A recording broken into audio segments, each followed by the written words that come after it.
tukwaniriza munnaffe wonna wesinzira okutulaba yenze Pomayinja ne munnange Mebo Mulungi bwe tugenda okutambuza mu nsonga zino tulina mangi nnyo kalira munnaffe katusooke tukutuuseeko emitwe emikulu egigalimu tugenda kudda nago mu bujjuvu tovaawo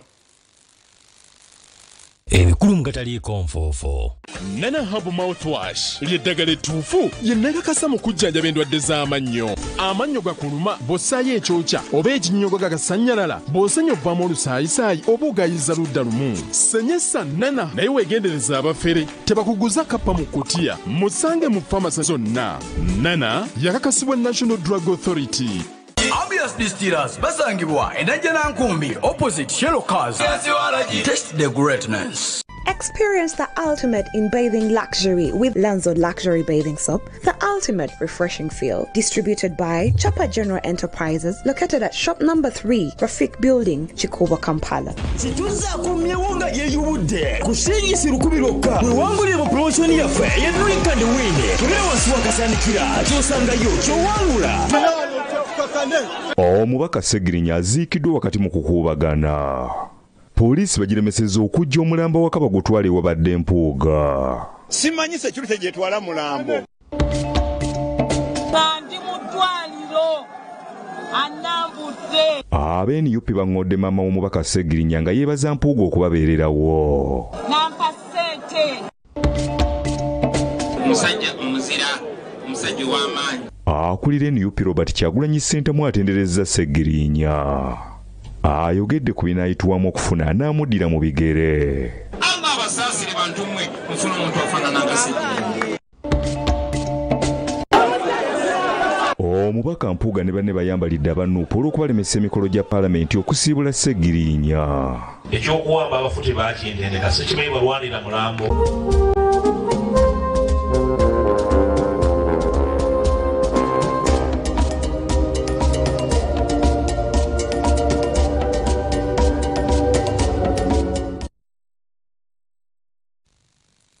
Kabadde kaseera ka buyinike ddala mu kuziika badde omubaka wa Kawempe North Muhammad Segirinya.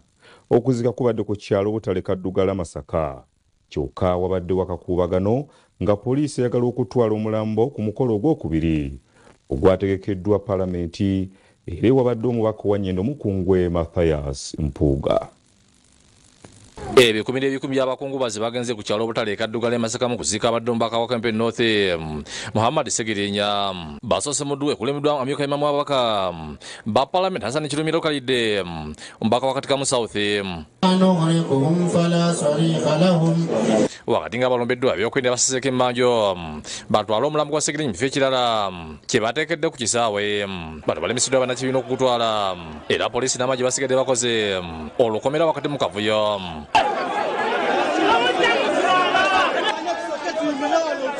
Olva byokwenda apondosi tabivaako lwavuka bannoopo ne basikala nga bakuuma emmanjo. Simanyi security gye twala mulambo. Nze kyemmanyi tuzze kuziika then security etuwa obukuumi. Tetwagala balwanire mulambo. Abantu abategese initially bandibadde bakuteeka wano badibadde okuleka omufu. Ebyekisaawe dati byetaagisa. Naye ndowooza waliwo entalo eziri e Masaka wano ze tulina okukola ki okujjawo. Mu kaseera mpaweka agakulira ekibiina ky'NUP Robert Kyagulanyi Ssentamu mu kyalo Babiitungu Kyagulanyi akulira oludda olulala gavumenti y'Ole Sonyonyi Saabuwanisi David Lewis Lubongoya ne batuuka edduwa esigadde egenda mu maaso. Amaliriza abantu ab'enjawulo okubadde bannakibiina boogedde ku birungi Segirinya byalese akulidde bannakawempe. Eddwaliro lyakolebwamu libadde lijjanjaba bakibiina kimu. Kati ono abadde muntu w'abantu era tumusaaliddwa nnyo. Tubadde tumulaba mu bitundu ebyenjawulo n'ateekawo ambulensi ku ssente ze yasooka okufuna ziyambe abantu n'ateekawo obubokisi okuyambako abantu mu nnyingiza yaabwe. Omulwanyi tufiiriddwa omuntu abadde ku mazima. Abadde omusajja ayagala ennyo abantu, omusajja ayagala ennyo ensi ye. Babengata za Segirinya akulemeddwa maama we Justin Nakajuma bebaza b'ekibiina ky'NUP ne paalamenti olw'okubeererawo omwana we. Nebaza pulezidenti w'omwana wange Segirinya Robert Kyagulanyi Ssentamu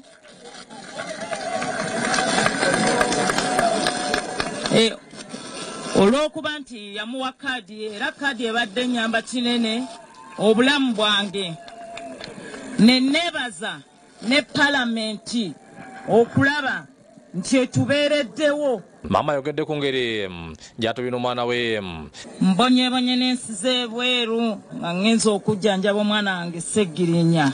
Ayogedde ku nteekateeka y'okubiri ebadde eteekeddwa ku kisaawe nti kyabwe teneegayirira babakkirize bagendeyo. Naye nabadde nga nsazeewo tugende awantu awagasi ku kisaawe kyaffe era ettaka lye tubadde tugenda okugendako lyaffe. Era nakubidde omukulu ne mutegeeza nti ettaka lyaffe okusinga okubeera wano awaki awafunda ng'abantu beenyigiriza. Naye tekisobola. Kyokka abadde bazomba Wanyindo Mukungwe era Commissioner Parliament Mathias Mpuuga nsaba nakibiina ne bamwambalira. Nga ndi mu ddwaliro annambudde nampa ssente ziradde zitobasobola okubeerawo. Ye Meeya w'e Masaka Florence Namayanja yeewunyiza enkwe ziri mu bantu ekyaviddeko n'okukyusa ku ngeri ey'okukungubaga. Olunaku lw'eggulo lwe twategadde enkwe z'abantu era ne tusalawo ng'ekibiina n'abafamire nti tusigale wano we tugenda okuziika Sseggirinya. Obwakabaka bukiikirira minisita wa kabineti Noah Kiyimba alaze okunyolwa Sseggirinya okufiira ku myaka emito nga tekabako omulembe guno yakukwasa abavubuka. Tukimanyi bulungi nnyo Ssaabasajja Kabaka omulembe Omutebi yakukwasa abavubuka mu mwaka gwa 2022 kwe tufiirwa omuvubuka Sseggirinya ku myaka egyo ng'eggwanga tuba tufiiriddwa nnyo. Bannakibiina okubadde Lubongoya ne Ssenyonyi boogedde ku ngeri Sseggirinya bw'atobyemu n'obulamu okutuusa bw'afudde. Yatuuka mu kkooti n'alaga ekigere ekyali kivunda n'akiraga omulamuzi. Omulamuzi n'agamba ddayo ekigo weewake. Basabye gavumenti ereeta obujulizi ku ngeri Sseggirinya Mbaka wa Makindye West Allan Ssebanyana gye beenyigira mu ttemo ery'ebijambiya eryali e Masaka. Twagala bwenkanya ku bantu abaafiirwa abantu baabwe. Kati abalowooza nti bajja kutta bannamasaka mufuneyo gwe muneekwasa ako tekajja kukola. Tukyabanja obwenkanya ku nsonga eyo. Ye Kyagulanyi mu kwogera kwe atendezza obuvumbu bwa Sseggirinya mu bbanga ly'amaze ebyobufuzi ayogedde ku ngeri gye bakkanyamu okuwa Sseggirinya kadi ya Nopo mu kalulu akali 2021 wadde ng'abantu baali bamuseeketerera. Sseggirinya yali yaŋŋambako tyagala kwesimbawo wa MP. Kale ntera omukuba olwayi ne mugaana naye Sseggirinya ogenda kwogera luzungu ki? N'agamba Mr. President nze nsinga Amini oluzungu. Naga nze ondaba wano Amini twalaba ebyo byonna bye yakola naye nze musinga oluzungu. Ne twogera ne ku by'ebitabo era nakakasa teyalina ebitabo bye naye era yali yansuubiza nti agenda kuddayo asome era Sseggirinya yaddayo n'asoma. Yeewunyiza abantu abeekutulako ate okulaga obwagazi bwa Sseggirinya ku ssaawa esembyeyo. Twategeezeddwako nti wabaddewo kaweefube ow'okutwala ow'okuwamba omulambo gwa Sseggirinya okujja wano. Naye ebigambo Sseggirinya bye yatugamba njagala mumanye tebyayita buli wamu mu ensi eringa frequency. Fight Sseggirinya fight. Mwenna abalwanye si mmwe mubadde mulwana Sseggirinya abadde alwana ng'ayita mu mmwe. Kyagulanyi ategeeza nti bagenda kubira emitendera emituufu nga basengejja omuntu agenda okuvuganya ku kifo kya Kawempe North. Bantu b'e Kawempe munsaasira naye mbasaasire mufiiriddwa Sseggirinya era Allah abasaasire bantu mmwe mufuna omuntu afaanana nga Sseggirinya. Lwabasalidde omugezi n'aziikibwa nga zikulukiza okubeera saa 9 ez'olweggulo. Jacinta Bwanika ne Kizabboni ebyakusakidde eggulu eno Lwabukedde TV.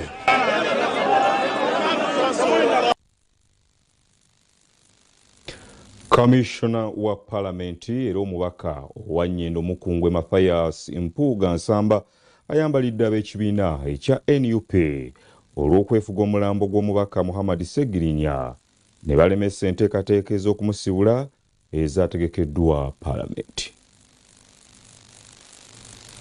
Ekiwayi ky'omubaka wa Nnyendo Mukungwe era Kamisona Mathias Mpuuga nga kikulembeddwamu Lubega Walter Mukaako, omubaka omukyalo wa Masaka Juliet Kakande Nakabuye kw'ossa omubaka Muhammad Sentayi. Omukolo gw'okusibula Sseggirinya baguteekedde ku kisaawe ekiri okumpi n'amaka g'omubaka Sseggirinya.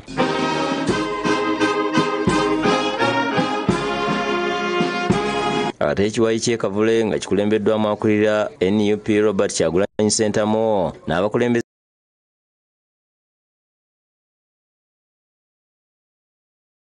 وكتبه ورسله لا نفرق بين أحد Wano abakungubazi balabise nga basobeddwa okumanya omukolo omutuufu wayo guli era abamu batandise mpola okwabulira ekisaawe Empuuga gye yabadde ategese omukolo ng'era obutebe bungi omuli n'obw'abakungu busigadde bukalu. Abamu ku bakonkumalidde mu kisaawe wano kwe kubadde poliisi ya Paalamenti ebadde yetegese okukubira omubaka Sseggirinya Bandi era nabo balabiddwako nga basobeddwa eka ne mu kibira. Oluvannyuma abamu ku bantu abatonotono abasigadde ku mukolo guno balabiddwako nga beeyuna ennyiriri okubadde kugabirwa emmere. Wabaddewo vaawo mpitewo nga abakungubazi bambukayo bakkirira era entuuyo katazi baggo mu kiwanga ng'era abamu balaze okunyolwa olw'ab'ebyokwerinda okuziba amakubo ne bawaliza okugenda mu kisaawe gye bagamba nti gye babadde balina okugenda. Batubuzaabuza fe omukulembeze waffe ali eno emmere bagyerire bategese nemanga byabwe bagenda kuziika sayidi eno era pulezidenti yaringidde edda netuwewedde tutabuddemu obwedda tuli eri sayidi y'ekyemmanga nga tumanyi nti mayiti eno bagigaanidde n'oluvannyuma tukitegedde era tugenda eri mayiti. Era bwalaba bagendayo kulya kamere kubanga kamere gyekali naye ate nga tetwazze kulya twazze ku mukolo gwa kuziika. Genda eno tugyeyo abantu baffe abali eno babadde basibidde eno.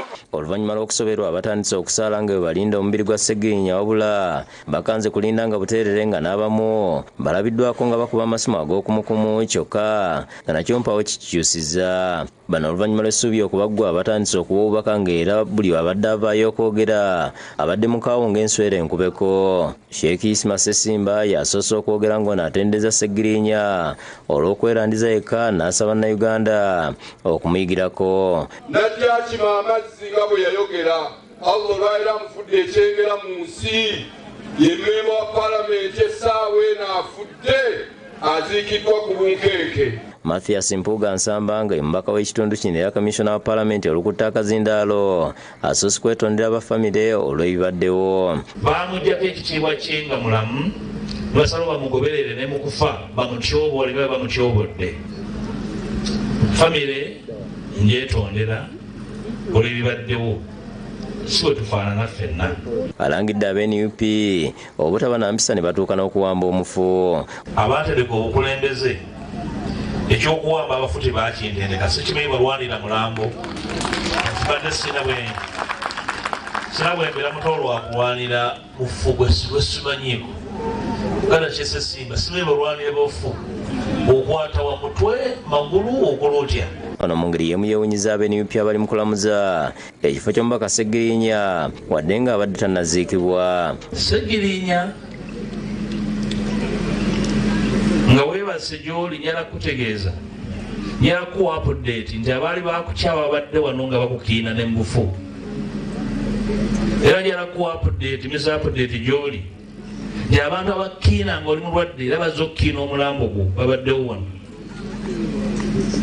nti abantu abakukiina ne bakutyoboola nga oli mulwadde ng'obonaabona era bazze okukiina abaana bo bano abato abafaana bwe bati n'ebbanga lyamaze Lubaga tebalinnyeeyo. Wawe yalinnyayo agende akwate omuze ategeeze eggwanga nti nagenda Lubaga n'endaba Sseggirinya. Abo bonna be mulaba bali awo abeeserejja ng'abasezi ku Ssengejjera. Kino nakyo ekisinga obulumi musajja atunga alwanira obulamu bwe babadde mu constituency nga balamuza kifo ki. Alasisi w'e Masaka Washaka Kamada asabye bannamasaka okweyisanga obulungi n'avumirira ebibaddewo. Si kirungi era nze ku lwa gavumenti nkivumirira era mbasaba nti bweba nkyali alasisi wa Masaka situjja kukkiriza mbeera eno kubanga yetutambuza tetuli mu ddembe sitwagala mutabangulanga.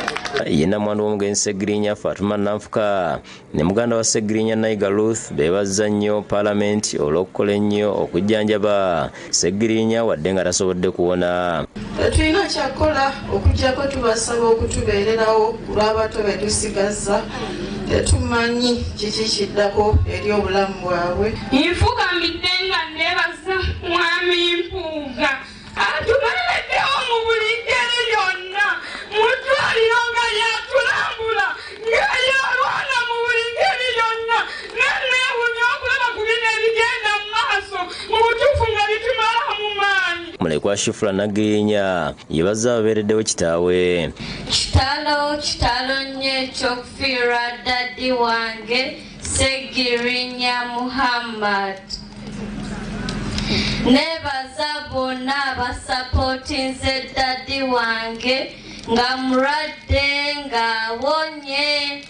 Mbebaza. Okusinza ku mwogezi wa poliisi mu kibuga Masaka twakasirye okutwaliza awamu okuziika kutambudde bulungi ng'era basobodde okuwa obukuumi enjuyi zombi. Okuziika kugenze bulungi era ab'ebyokwerinda bakoze ogwabwe ne babeera nga bagaba security ku biwayi ebibiri. Ebyokwerinda binywezeddwa ng'abasirikale babadde buli wamu n'okulambika ebidduka. Babadde batunda ebintu ebitalimu obwedda beetalanga namutala omunyagika ente. Ebisente zo tewali wadde kubanga zaakacyankala. Abaana amaanyi g'abantu gali eno waggulu tetukoze lwasonga emu mpuga yatumamaazizza. Ikoze kuba ebintu byonna bikyankalanye eno bategese mu kisaawe eno waggulu bategese. Bone Kiza yakusakidde gweno ku Bukedde TV.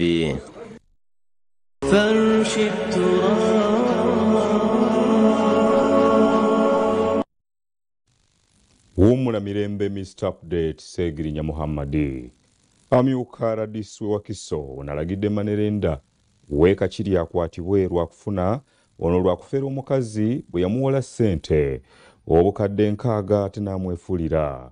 Yagenze nno okwetegereza nga n'ekyapa yakikyusa dda era nga mu kiseera kino abadde ye n'amayinja mu mulyango oguyingira mu maka ge ng'agamba nti yagula buguzi teyamuwola. Amyuka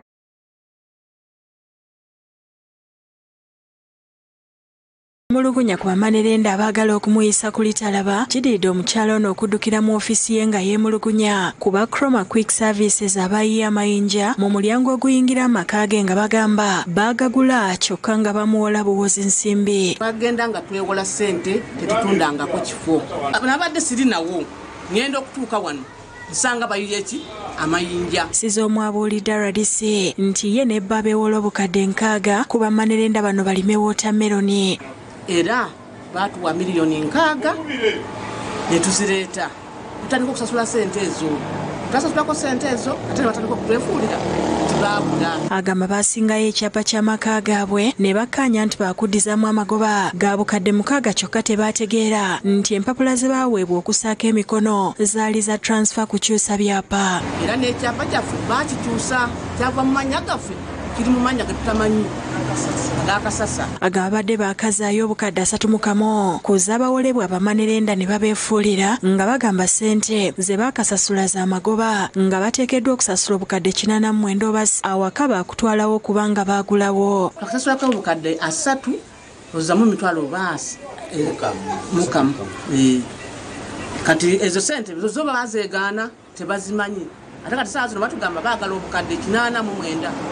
Basoose kuddukira ku poliisi Kakiri bwe batafunye kuyambibwa ne baddukira mu ofisi ya RDC ng'ono abasindikidde omuyambi we yeetegereza ensonga ezo. Asanze amayinja bwe gali mu mulyango era ne bamulaga ne lisiiti ze beewolerako ne zabadde basasulirako ebbanja. Muwanga Lutaya alagidde ssentebe w'ekyalo Willington Sereba obutakkiriza muntu yenna kusaalimbira maka ga mu kyalo ono ne Bamanerenda n'abalagira okuggyawo amayinja ge baayiwawo. Ekiraawo wano tewatundibwa era ssebo ssentebe tokkiriza omuntu yenna okusaalimbira wano okutataaganya omukadde. Era tulagidde poliisi bino byonna bye baayiye mu maka g'omukadde babijjewo olunaku lw'enkya. Ssentebe Sereba ategeezezza nti ye ensonga zibadde zimuyinze era nti abantu bangi mu kitundu baze baferebwa Bamanerenda ne babatwalako ebyabwe mu lukujjukujju. Ffe mutuuseeyo obubaka ewa Mrs. RDC nti tusiimye nnyo tweyanzenge tassa mukono kubanga ekyaliyo n'ebizibu ebirala ebifaananga bino.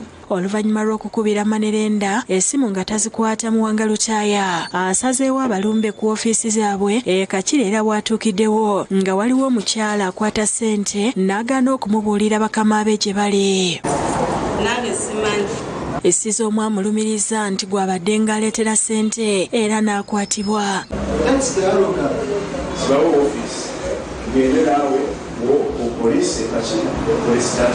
Munnamateeka wa Sizoomu agamba nti ekibaluma be bantu bano okukyusa ekyapa ekyabasingirwa n'asaba obubbi obw'ekikula kino bulwanyisibwe. tetulina okukikkiriza kimenya amateeka interest rate zonna zebasaba ziba waggulu nnyo zimenya amateeka. Kizawire yakusakidde eggulire lino ku Lwabukedde TV. Pulezidenti Museveni asabye bannaddiini okwenyigira mu nteekateeka za gavumenti ezikulaakulanya abantu mu kifo ky'okwesiba mu kulya w'emyoyo kyokka. Bino bibadde mu bubaka bw'atisse Ssaabaminisita Robinah Nabbanja ku kigo ky'e Kalama mu ssaza ly'e Mbarara. Abakristo okuva mu ssaza ekkulu ery'e Mbarara abeegattira mu kibiina kya Charismatic Renewal bakuŋŋaanidde ku kigo ky'e Kalama mu munisipaali y'e Mbarara okwezza obujja n'okujaguza emyaka 52 bukyanga kisinde kya Charismatic kitandikibwawo mu Uganda. Why we have some of these conferences is to revise our catechism. Because about purgatory there is a sin that can kill. Ssaabaminisita Robinah Nabbanja yabadde omugenyi omukulu ng'akiikiridde Pulezidenti Yoweri Museveni. Misa eno yeetabiddwamu ne Ssaabakristo wa Uganda Javes Ndyanabo. Pulezidenti Museveni akyalako mu kifo kino era n'abaako ebintu bye yeyama okukola. Nabbanja aliko ettu lyatisse Reverend Father Dr. John Bosco Bushobola akulira aba Charismatic Renewal Mbarara okuva ewa Pulezidenti. Ampaire milioni 16.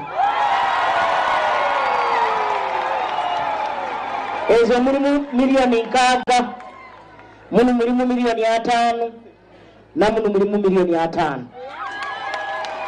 Tena kusiima gavumenti ebyekolire omwanya ogu ntusiima tutiine bugarukiro. Mu bubaka bw'atisse Ssaabaminisita Nabbanja, Pulezidenti asabye bannaddiini okwenyigira mu nteekateeka za gavumenti ez'okulaakulanya abantu mu kifo ky'okwesiba kulya w'emyoyo kyokka. The religious leaders should continue to mobilizing communities to be active participants in government programs geared towards eradicating poverty at household level. Bano abasabye okukuuma emirembe olwe banaatuuka ku nkulaakulana gye beetaaga. Peace and security of Ugandans and their property, economic and social transformation would be almost impossible. That is why security is fundamental to our success as a nation.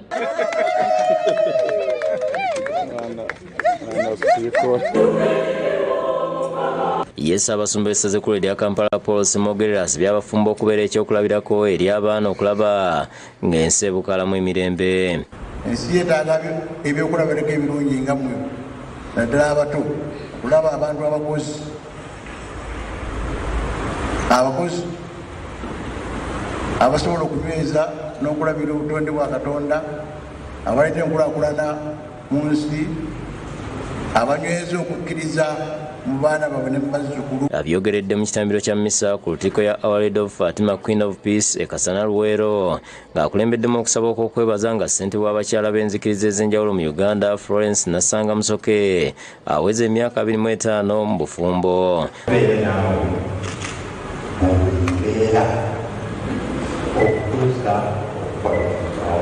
Asibye abantu okwekwasa Katonda mu buli mbeera n'okunyweza okukkiriza. Tuleme kweraliikirira buli bbanga nga tumanyi nti Katonda yatuyamba mu byonna myaka 25 na kaakati tumwesige. Misa yeetabiddwamu n'omwami wa Kabaka ow'essaza lya Bulemeezi Kangaawo Nad Mulondo akalaatidde abalemeezi okuweerera abaana. Kubanga ensi esomye yensi engunjufu, yensi erina obukugu. Omujaguza Nasanga yeebazizza Katonda olw'olugendo abatuusizza. Atubedde tuyigiddemu ebintu bingi, tufunye baganda baffe ne bannyinaffe bangi abatutambuliddeko mu lugendo lwaffe luno. Ali Wasoni Masula Navuga be bakusakidde gwino ku Lwabukedde TV. Mu mboozi yaffe ey'oguggwa teguba muka tukuleetedde omuzannyo gw'enkuyo egimu kujanyumiranga ennyo abaana. Oguggwa teguba muka buli lwa Sande mu gataliiko nfuufu tuloyige. Enkuyo bwegumu ku mizannyo gy'abaana gikaawo kadda era ginantalabika.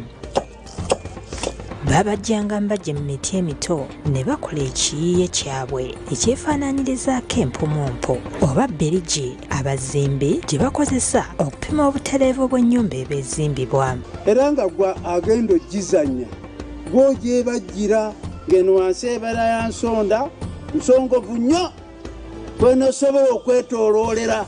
Gwazanyibwanga abaana abalenzi abavubuka abawala tebaguzanyanga kubanga yalinga yeetagisamu okutama. Kati no omwana omuwala bwe yandikutamye yandibadde akunama. Ate ewebanga munne yakwatiranga yakikolanga asitamye. Si mpisa yaffe wano mu Buganda abaana abawala okusitama.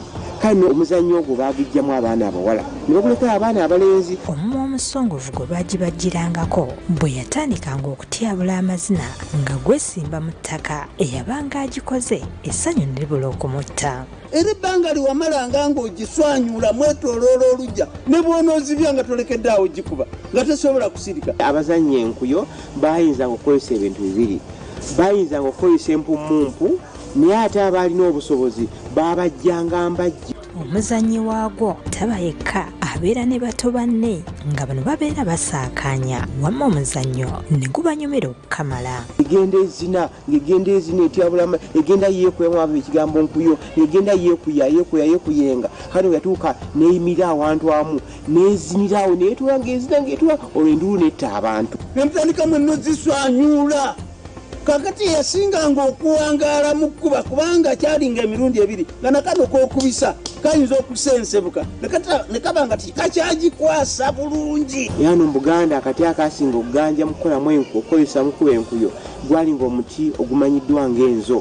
Aguzanya yafunanga akawuzi n'akeetolooza enkuyo n'agirinnyisako ekisinziiro ng'eno bw'akutte empuluttulizo n'asika n'etandika okuzina. Ate abalala bwe bamalanga okugisibako akawuzi nga bagissa wansi ku ttaka ne basika empuluttulizo eyo n'etandika okutyabula amazina.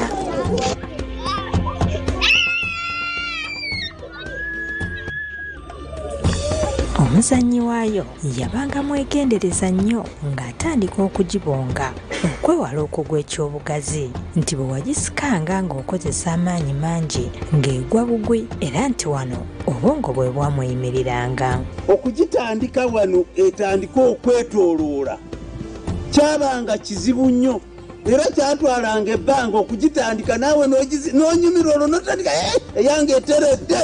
Ngeri bifo kimu yeekuyenga ezina etyabula amazina ng'eno abayo bafa enseko n'okunyumirwa. Yazannyibwanga mu luggya olutereevu obulungi ekyawalizanga abazannyi baayo okuva ku mitala egy'enjawulo ne bazannya ne bannaabwe okuva mu maka agaliraanyeewo.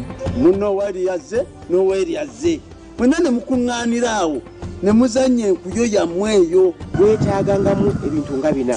Weetaagangamu obuyiiya, weetaagangamu obugumiikiriza, weetaagangamu n'obukugu. Ng'oggyeko okugatta abaana okuva mu mpya ez'enjawulo ne bakula nga bali kimu. Omuzannyo guno era gwakumiranga abaana awaka ne batataayaaya ku kyalo. Kati mwenna ne mukuŋŋaanira awo ne mufunirawo emikwano.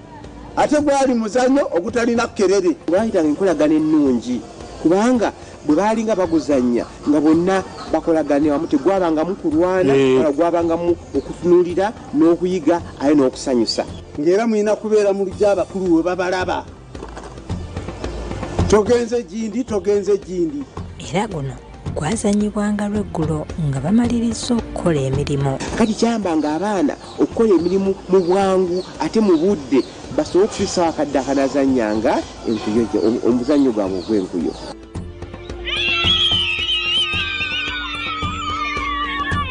Oguggwa teguba muka buli lwa Sande mu gataliiko nfuufu. Tuulo oyige.